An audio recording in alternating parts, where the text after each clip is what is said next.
Bismillahirrahmanirrahim. Enggak itu. Oh iya.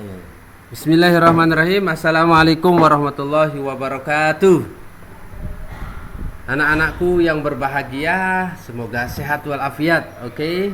Hari ini kita pelajaran pendidikan agama Islam, yaitu bab yang pertama. Sebelum kita memulai, marilah kita awali dengan membaca basmalah. Bismillahirrahmanirrahim. Hari ini kita akan belajar yaitu iman kepada Allah Subhanahu wa taala. Adapun yang tujuannya adalah agar kalian bisa menjelaskan atau mengerti pentingnya iman kepada Allah Subhanahu wa taala. Kemudian yang kedua, kalian bisa mengurai atau mengartikan dan menghafalkan sifat-sifat wajib bagi Allah Subhanahu wa taala. Nah, sebelum kita mengartikan apa pengertian iman kepada Allah, alangkah baiknya apa itu iman? Kalau menurut bahasa, iman artinya percaya dan yakin.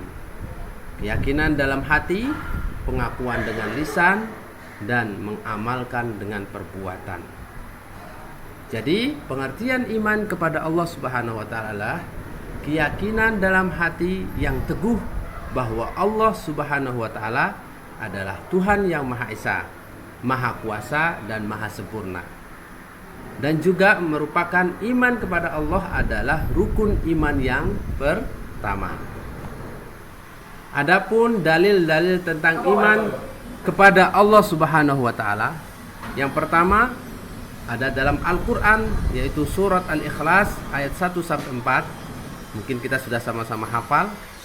Artinya adalah, katakanlah bahwa dialah Allah yang Maha Esa.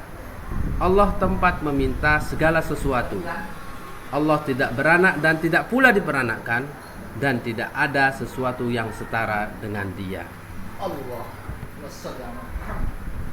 Dalil yang kedua yaitu dari hadis Nabi Muhammad SAW bersabda, iman itu adalah engkau beriman kepada Allah, malaikatnya, kitab-kitabnya, rasul-rasulnya, hari akhir, dan takdir baik maupun buruk, yang diriwayatkan hadis riwayat Muslim.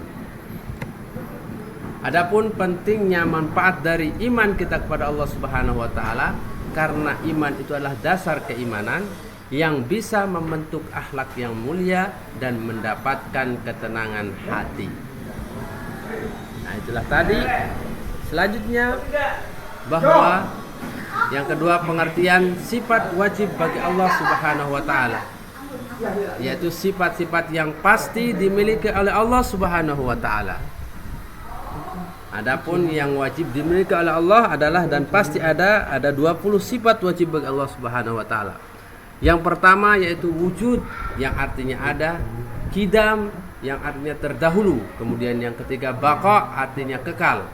Yang keempat, mukhallafatul lil hawadisi, berbeda dengan makhluknya. Yang kelima, qiyamuhu binafsihi, berdiri sendiri. Wahdaniyah, artinya esa atau tunggal. 7, qudrah, kuasa. 8, iradah, berkehendak. Yang ke-9, ilmu, artinya mengetahui.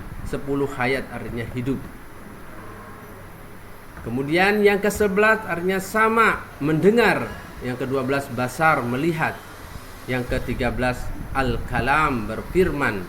Kemudian 14, kaunuhu qadiran, artinya keadaannya berkuasa. 15, kaunuhu muridan, yang artinya keadaannya berkehendak. Yang ke-16, kaunuhu aliman, keadaannya mengetahui. Yang 17, kaunuhu hayyan, keadaannya hidup. 18, kaunuhu sami'an, keadaannya mendengar. 19, kaunuhu basiran, keadaannya melihat. Dan yang terakhir yaitu yang ke-20, kaunuhu mutakalliman, keadaannya Allah Subhanahu wa taala berfirman. Bagaimana kita kemudian yang selanjutnya, cara menghafal 20 sifat wajib bagi Allah Subhanahu wa taala. Kita pahami tadi artinya dan urutannya dari nomor 1 sampai nomor 20. Kemudian yang kedua, gunakan metode dengan cara berkelompok kita menghafalnya. Mungkin ada 20 siswa, kita kelompok dibagi menjadi satu kelompok 5 anak. Kemudian yang ketiga adalah latihan hafalan secara rutin terus diulang dan diulang. Dan yang terakhir adalah gunakan dengan lagu atau irama yang biasa kita dengar, Allah wujud kidam baqo dan selanjutnya. Itulah yang tadi kita pelajari, yaitu tentang iman kepada Allah Subhanahu wa taala dengan mengetahui dalil, kemudian pengertiannya dan sifat-sifat wajib bagi Allah Subhanahu wa taala. Demikian, mudah-mudahan bisa kita lanjutkan di pertemuan yang selanjutnya dan dipahami. Terima kasih. Wassalamualaikum warahmatullahi wabarakatuh.